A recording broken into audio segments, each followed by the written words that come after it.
राज्यों में दो राज्य ऐसे हैं जो सबसे अमीर और समृद्ध राज्य माना जाता है। पहला है महाराष्ट्र और दूसरा है तमिलनाडु। आज हम इन्हीं दो राज्यों के बीच फैक्ट्स कंपैरिजन करने जा रहे हैं। ये कंपैरिजन किसी के कमतर और किसी को बेहतर दिखाने के लिए नहीं होगा, बल्कि इस वीडियो को बनाने का मेन मकसद दोनों राज्यों की कल्चर, लिटरेसी रेट, जीडीपी, जनसंख्या, टूरिस्ट प्लेस और फूड्स के बारे में अपने नॉलेज में इजाफा करना है, जो कि फैक्ट्स पर आधारित है।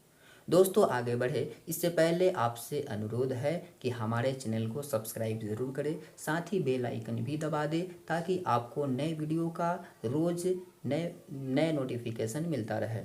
तो आइए शुरू करते हैं बिना देर किए। पहला है क्षेत्रफल यानी एरिया। दोस्तों, महाराष्ट्र के क्षेत्रफल की बात करें तो महाराष्ट्र भारत के दक्षिण मध्य भाग में स्थित है। इसकी राजधानी मुंबई है, जो भारत का सबसे बड़ा शहर और देश की आर्थिक राजधानी भी है। इस राज्य का गठन आज़ादी के 13 साल बाद 1 मई 1960 में हुआ था। महाराष्ट्र 3,07,713 वर्ग किलोमीटर के क्षेत्र में फैला हुआ है, जो कि तीसरे नंबर पर है। महाराष्ट्र में कुल 36 ज़िले हैं, जिसमें पुणे शहर भारत का छठा सबसे बड़ा शहर है। वहीं महाराष्ट्र के पड़ोसी राज्य की बात करें तो महाराष्ट्र के उत्तर पश्चिम में गुजरात स्थित है, जबकि उत्तर में मध्य प्रदेश, दक्षिण में कर्नाटक और पूर्व में छत्तीसगढ़ और तेलंगाना का बॉर्डर मिलता है। इतना ही नहीं, महाराष्ट्र पश्चिम में अरब सागर से घिरा हुआ है। बता दें कि महाराष्ट्र अपने गठन से पहले बम्बई का हिस्सा था, जिसमें गुजरात और महाराष्ट्र राज्य दोनों राज्य शामिल थे। अब आती है तमिलनाडु की। तमिलनाडु की एरिया की बात करें तो भारत का एक दक्षिणी राज्य है तमिलनाडु। इसकी राजधानी चेन्नई है। इस राज्य का गठन महाराष्ट्र से 10 साल पहले 26 जनवरी 1950 में ही हो गया था, जिस दिन भारत का संविधान लागू हुआ था। तमिलनाडु 1,30,58 वर्ग किलोमीटर के क्षेत्र में फैला हुआ है, जो कि 29 राज्यों में 10वें नंबर पर है। तमिलनाडु में कुल 38 ज़िले हैं, जो महाराष्ट्र से 2 ज़िले अधिक हैं। इसमें चेन्नई, कांचीपुरम, वेलोर सबसे प्रसिद्ध ज़िले हैं। तमिलनाडु के उत्तर दिशा में आंध्र प्रदेश प्रांत इसकी सीमा बनाता है, जबकि उत्तर पश्चिम में कर्नाटक और पश्चिम में केरल स्थित है। इस राज्य के पास 2 जल संरचनाएं हैं। दक्षिण दिशा की ओर हिंद महासागर और पूर्व दिशा की ओर बंगाल की खाड़ी है। अब बात कर लेते हैं जनसंख्या की, यानी कि पॉपुलेशन। महाराष्ट्र जनसंख्या के मामले में दूसरा सबसे बड़ा राज्य है। दूसरा सबसे बड़ा राज्य महाराष्ट्र है। साल 2011 में हुए जनगणना के अनुसार अगर देखें तो इस राज्य की आबादी लगभग 12 करोड़ 62 लाख थी, जो बढ़कर अभी लगभग 13 करोड़ होने का अनुमान है। वही डेंसिटी की बात करें तो डेंसिटी महाराष्ट्र में 1 किलोमीटर के अंदर लगभग 410 लोग निवास करते हैं। वही सेक्स रेशियो की बात करें तो सेक्स रेशियो में महाराष्ट्र में 1000 पुरुषों पर 878 महिलाएं हैं, जो कि दर्शाता है कि 1000 पुरुषों पर 122 महिलाएं महाराष्ट्र में कम हैं। अब बात कर लेते हैं तमिलनाडु की। तो तमिलनाडु में जनसंख्या महाराष्ट्र से काफ़ी कम है। जनसंख्या के मामले में तमिलनाडु भारत का छठा सबसे बड़ा आबादी वाला राज्य है, लेकिन महाराष्ट्र से काफ़ी कम है। साल 2011 में हुए जनगणना के अनुसार तमिलनाडु की आबादी जो है लगभग 7 करोड़ 81 लाख 47 हज़ार थी, लेकिन साल 2021 में 8 करोड़ 37 लाख से ज़्यादा का होने का अनुमान है। वही महाराष्ट्र की आबादी लगभग 13 करोड़ होने का अनुमान है। तमिलनाडु में डेंसिटी की बात करें तो 1 किलोमीटर के अंदर लगभग 555 लोग निवास करते हैं। 1 किलोमीटर के अंदर डेंसिटी जो है वह 555 लोग निवास करते हैं। वही सेक्स रेशियो की बात करें तो 2011 की जनगणना के अनुसार 1000 पुरुषों पर 996 महिलाएं हैं, जो महाराष्ट्र से काफ़ी अच्छी कंडीशन में है, यही दर्शाता है। महाराष्ट्र से काफ़ी अच्छी कंडीशन में है तमिलनाडु की। वही चाइल्ड सेक्स अनुपात की बात करें तो 1000 बच्चों में 943 बच्चियां हैं। अब बात कर लेते हैं जीडीपी की, यानी कि ग्रॉस डोमेस्टिक प्रोडक्ट, हिंदी में सकल घरेलू उत्पाद इसे कहा जाता है। जीडीपी के मामले में महाराष्ट्र पहले नंबर पर है। जी हाँ दोस्तों, 2020-21 में महाराष्ट्र का जीडीपी 426 बिलियन यूएस डॉलर है। 426 बिलियन यूएस डॉलर है। जीडीपी ग्रोथ की बात करें तो फिलहाल महाराष्ट्र का जीडीपी ग्रोथ माइनस में चल रहा है। कोरोना काल का समय चल रहा है। महाराष्ट्र की जीडीपी ग्रोथ -8% है। जी हाँ, -8% है।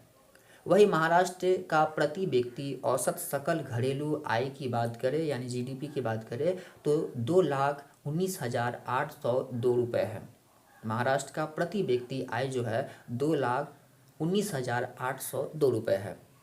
अलग अलग सेक्टर में जीडीपी की बात करें तो आपको बता दें कि एग्रीकल्चर में 15%, इंडस्ट्री में 28% और सर्विसेज में 58% है।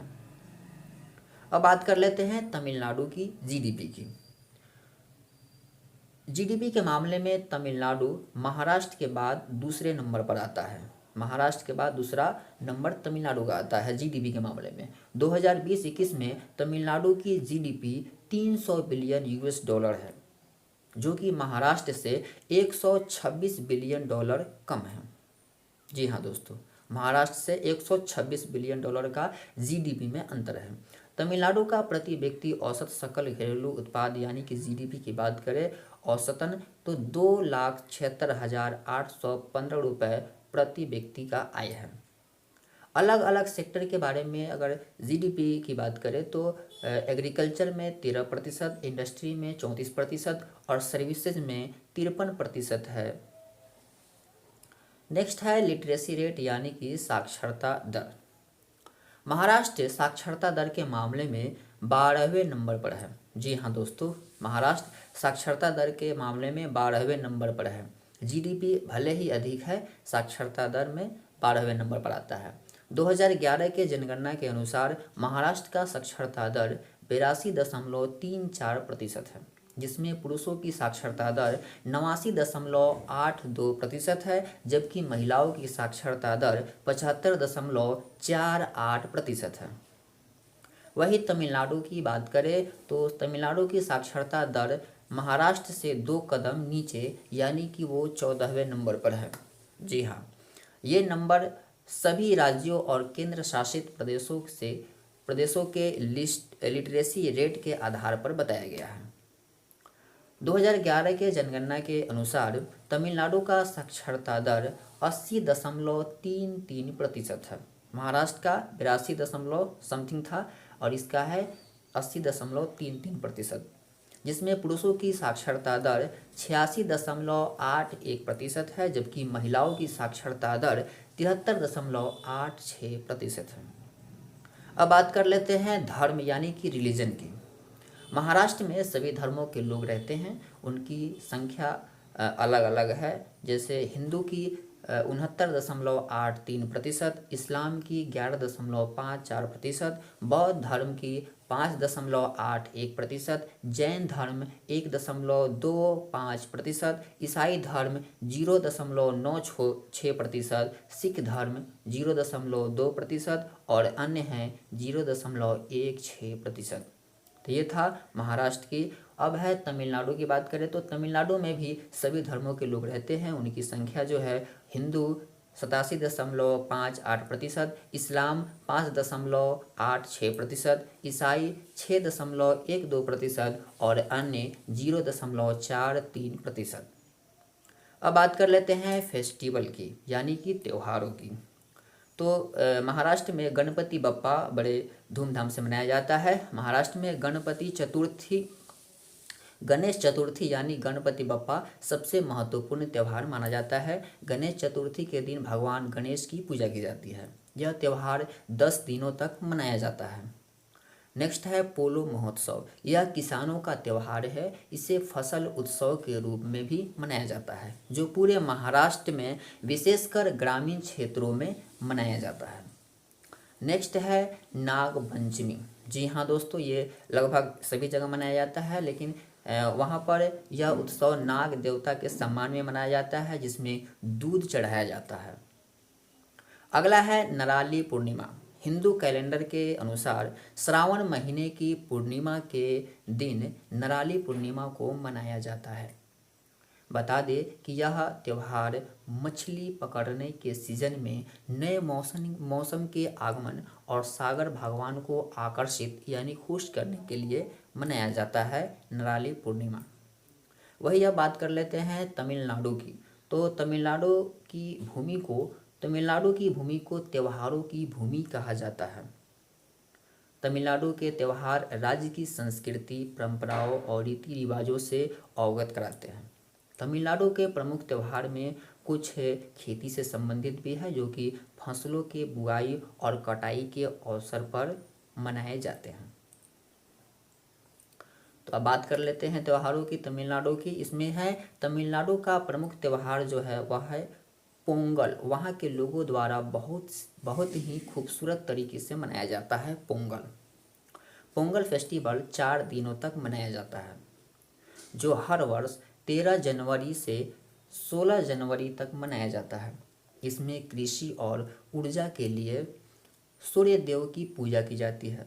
सूर्य देव को धन्यवाद देने के लिए तमिलनाडु के लोग चावल बनाते हैं। ये था पोंगल। पोंगल के बाद है तमिलनाडु में दूसरा जो फेस्टिवल मनाया जाता है वो खासकर मुख्य त्यौहार है वहाँ का, वह है फेस्टिवल तमिल नव वर्ष दिवस। तमिल नव वर्ष दिवस काफ़ी धूमधाम से मनाया जाता है। तमिलनाडु में न्यू ईयर का सेलिब्रेशन तमिल कैलेंडर के पहले महीने यानी कि अप्रैल के मध्य में मनाया जाता है। इस दिन महिलाएं सुंदर रंगोली से अपने घर के द्वारों को सजाती है, नए नए वस्त्र पहनती है और परिवार के लोग मिलकर स्वादिष्ट व्यंजन खाते हैं। इसमें मांगा पचादी सबसे खास पकवान बनता है, जो कि गुड़, आम और नीम के फूलों से बनाया जाता है। इसके बाद है नेक्स्ट त्यौहार वहाँ का कार्तिकेय दीपम।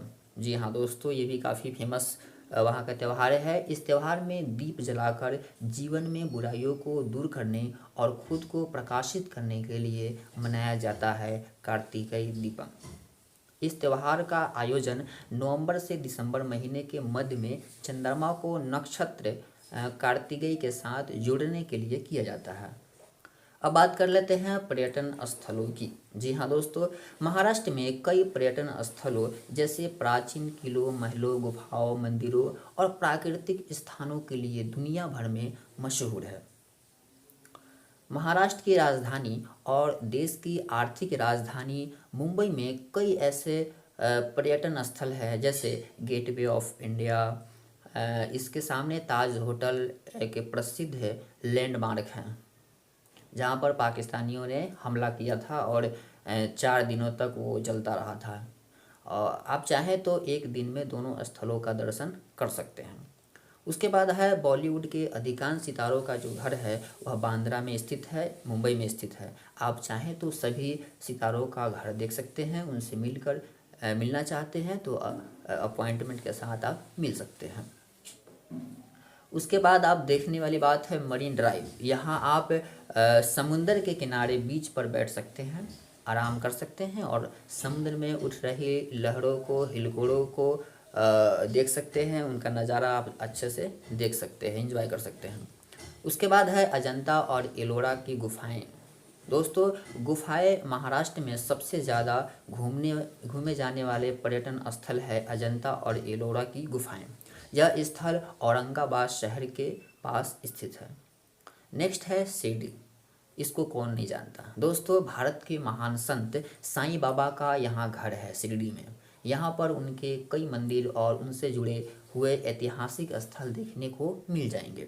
यह महाराष्ट्र के अहमदनगर जिले में स्थित है, जो साईं बाबा के नाम के कारण विश्व प्रसिद्ध है। इसके अलावा है महाबलेश्वर, अलीबाग, खंडाला, ताडोबा राष्ट्रीय उद्यान, हिल स्टेशन, पंचगिरी और सूर्य महल महाराष्ट्र राज्य में स्थित है। ये सभी काफ़ी फेमस जगहें हैं, यहाँ आप जा कर के दर्शन कर सकते हैं, घूम सकते हैं, एंजॉय कर सकते हैं। उसके बाद हैं तमिलनाडु की बात करें तो तमिलनाडु में पर्यटन स्थल बहुत सारे हैं। कई खूबसूरत पर्यटन स्थल है। इस खूबसूरत राज्य में आप खूबसूरत समुद्री तटों से लेकर के खूबसूरत नज़ारों वाले हिल स्टेशन देख सकते हैं। इतना ही नहीं, आप राज्य में मौजूद अद्भुत वास्तुकला से परिपूर्ण मंदिर और वन्य जीव पार्क को भी अच्छे से देख सकते हैं। इसमें पहला आता है, आप अगर जाना चाहते हैं वहाँ जाते हैं तो पहला आप देख सकते हैं रामेश्वरम मंदिर। यह मंदिर कोई साधारण मंदिर नहीं है, आपको बता दें, बल्कि जैसे उत्तरी राज्य में काशी का महत्व है, वैसे ही दक्षिणी राज्यों में रामेश्वरम का महत्व है। ऐसा इसलिए कि भारत के 4 धामों में एक रामेश्वरम मंदिर भी आता है। यदि आप इसका दर्शन करना चाहते हैं तो आप तमिलनाडु के रामनाथपुरम में स्थित इस मंदिर का दर्शन कर सकते हैं। इस मंदिर के निर्माण से संबंधित रामायण में दिलचस्प बातें बताई गई है। वो ये है कि रावण ने जब श्री राम की पत्नी सीता जी का हरण किया था तो श्री राम बिना किसी युद्ध के ही सीता को वापस लाना चाहते थे, लेकिन जब ऐसी कोई भी स्थिति नहीं बन पा रही थी तो अंत में श्री राम ने युद्ध करने का सोच लिया। इसके बाद जब श्री राम ने रावण का वध किया और सीता जी को लेकर वापस अपने कुटिया में आए, तब कहा गया कि उन पर ब्राह्मण हत्या का पाप लगा है। उस जमाने में ऐसी बातें होती थी, इसके लिए उन्हें पाप मुक्त होना पड़ेगा। ब्राह्मण हत्या जो किए थे उसके लिए उनसे जो पाप लगा हुआ था वो उनसे मुक्त होना था, ऐसा कहा गया। तब श्री राम ने ब्राह्मण हत्या के पाप से मुक्त होने के लिए रामेश्वरम में शिवलिंग की स्थापना करने का विचार किया। तब उन्होंने अपने भक्त हनुमान जी को काशी जाकर के शिवलिंग लाने का आदेश दिया था। हनुमान जी चले भी गए, लेकिन उन्हें शिवलिंग लाने में देरी हो गई, लौटने वक्त काफ़ी देरी हो गई। तब सीता जी ने समुद्र किनारे जाकर रेत से ही शिवलिंग की स्थापना कर दी। इसी शिवलिंग को रामनाथ कहा जाता है। उसके बाद हनुमान जी शिवलिंग लेकर वहाँ आए, थोड़ी देरी बाद आए, उसे भी पहले से ही स्थापित शिवलिंग के पास स्थापित कर दिया गया। ये दोनों शिवलिंग मुख्य शिवलिंग ज्योतिर्लिंग है, जो इस तरह से रामेश्वरम मंदिर की पूरी कहानी बताता है, दर्शाता है। अगला है ऊटी। दोस्तों, आपने इस नाम को ज़रूर सुना होगा। यह तमिलनाडु राज्य में स्थित है। इसे पहाड़ियों की रानी भी कहा जाता है। यहाँ नवयुवक और नवयुवतियाँ जाना ज़्यादा पसंद करती है।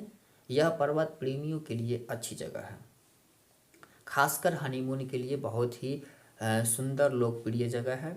बता दें कि अंग्रेज़ों के ज़माने में यहाँ ईस्ट इंडिया कंपनी का मुख्यालय भी था। वहाँ ईस्ट इंडिया कंपनी, वही ईस्ट इंडिया कंपनी जिसे अंग्रेज़ों द्वारा 1600 ईस्वी में निर्माण किया गया था। ऊटी को समुद्र तल से 2240 मीटर की ऊंचाई पर नीलगिरी पहाड़ियों के बीच बसाया गया था। यदि आप ऊटी कभी भी जाते हैं तो यहाँ टॉय ट्रेन चलती है, जो कि पूरे एशिया में सबसे लंबा ट्रैक है। नीलगिरी पहाड़ियों के बीच टॉय ट्रेन में चढ़ना एक अलग अनुभव का एहसास कराता है, जिसका आपको एक बार यात्रा जरूर करना चाहिए।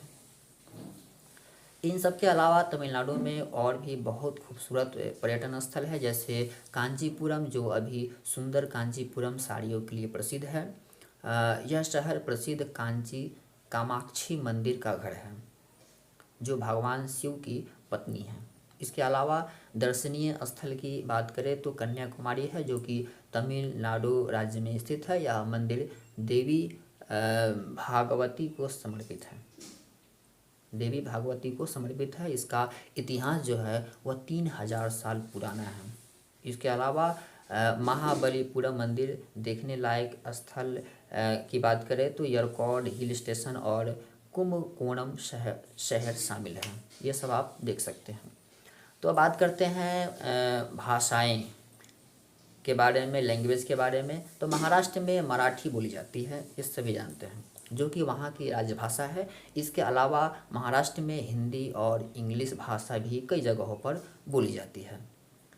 इसके अलावा महाराष्ट्र की राजधानी मुंबई में बहुत सारी भाषाएं बोली जाती है, जैसे कोंकणी समुदाय के लोग कोंकण भाषा बोलते हैं। ये भाषा मराठी भाषा की तरह ही है। अब बात कर लेते हैं तमिलनाडु की भाषा की। तो तमिलनाडु में आधिकारिक रूप से तमिल भाषा बोली जाती है। हाल ही में इसे भाषा जननी का दर्जा मिला है। हालांकि संस्कृत को भाषा का जननी कहा गया है। संस्कृत को भाषा का जननी कहा गया है क्योंकि कहा जाता है कि हम हिंदी बोलते हैं और उसमें 75% संस्कृत भाषा बोली जाती है। तमिल भाषा के बारे में आपको बता दें कि तमिल भाषा लगभग 2300 वर्ष पुराना है। इसके अलावा कन्नड़ और तेलुगु भाषा भी वहाँ बोली जाती है। साथ ही वहाँ मलयालम भाषा भी बोली जाती है, बहुत ही कम मात्रा में बोली जाती है, लेकिन मलयालम भाषा भी वहाँ बोली जाती है। अब बात कर लेते हैं फूड्स यानी कि भोजन व्यंजन की। महाराष्ट्र की लजीज फूड्स की बात करें तो राजधानी मुंबई में भेलपुरी, वड़ा, पूरनपोली, दही बटाटा पूरी, पापड़ी चाट, पाव भाजी व्यंजनों को खासी पसंद किया जाता है। महाराष्ट्र में थाली पीठ बड़ा प्रसिद्ध है। यह एक मराठी व्यंजन है जो दाल और आटे से बनाया जाता है। महाराष्ट्र की बाकी व्यंजनों की बात करें तो मिसल पाव और वरण यानी कि महाराष्ट्रियन दाल है। मिसल पाव और वरण काफ़ी प्रसिद्ध है, काफ़ी महत्वपूर्ण, वहाँ काफ़ी चाव से लोग वहाँ खाते हैं महाराष्ट्र में। वही तमिलनाडु की बात करें तो तमिलनाडु हमेशा से ही एक फूड हब के लिए जाना जाता है। यहाँ सांबर, वड़ा, इडली, उत्पम और डोसा के अलावा भी बहुत सारे पारंपरिक व्यंजन प्रसिद्ध है। तमिलनाडु में वेजिटेरियन और नॉन वेजिटेरियन दोनों तरीके के लजीज पकवान आसानी से मिल जाते हैं। इसमें सबसे ज़्यादा जो प्रसिद्ध है वह है प्यासम, बिरयानी, चेट्टीनाड चिकन, रसम मटन, करी, कोकोनट चटनी, पराठा, दही, चावल, उत्पम, लेमन राइस के साथ और भी कई व्यंजन काफ़ी प्रसिद्ध है। इसके अलावा आपको यहाँ तटीय इलाकों में लजीज सी फूड्स भी मिल जाता है। इसमें से कुछ व्यंजन आपको जो है वह महाराष्ट्र की राजधानी मुंबई में भी आसानी से मिल जाता है, जैसे सांबर, वड़ा, इडली, डोसा। ये सभी मुंबई में भी आसानी से मिल जाता है और लोग बड़े ही चाव से खाते हैं। ये काफ़ी लजीज होता है। तो दोस्तों, ये था तमिलनाडु और महाराष्ट्र से संबंधित तमाम जानकारियाँ। आशा है आपको पसंद आया होगा। इस वीडियो में मैंने आपको तमिलनाडु और महाराष्ट्र के बीच कंपैरिजन किया है। आशा है आपको ज़रूर फ़ायदा हुआ होगा। आपको बता दें कि दोनों राज्यों के बीच कंपैरिजन करने का ये मकसद कतई नहीं था कि दोनों राज्यों के में किसी को छोटा या किसी को बड़ा दिखाना हो। इसका मेन मकसद जो था वह फैक्ट्स पर आधारित था। जो भी सच है उसके बारे में हमने दिखाया। ये सभी इन्फॉर्मेशन फैक्ट्स पर आधारित है। कहने का मतलब ये है, यदि आपको सभी फैक्ट्स पसंद आया हो तो वीडियो को लाइक ज़रूर करें, अपने दोस्तों को शेयर भी करें और कमेंट करें। यदि आपने अब तक चैनल को सब्सक्राइब नहीं किया है तो प्लीज़ सब्सक्राइब कर ले, साथ ही बेल आइकन भी दबा दें ताकि नए वीडियो का नोटिफिकेशन आपको रोज़ प्रतिदिन मिलता रहे। तो दोस्तों, आज के वीडियो में बस इतना ही। मिलते हैं नेक्स्ट पार्ट में, तब तक के लिए नमस्कार, धन्यवाद।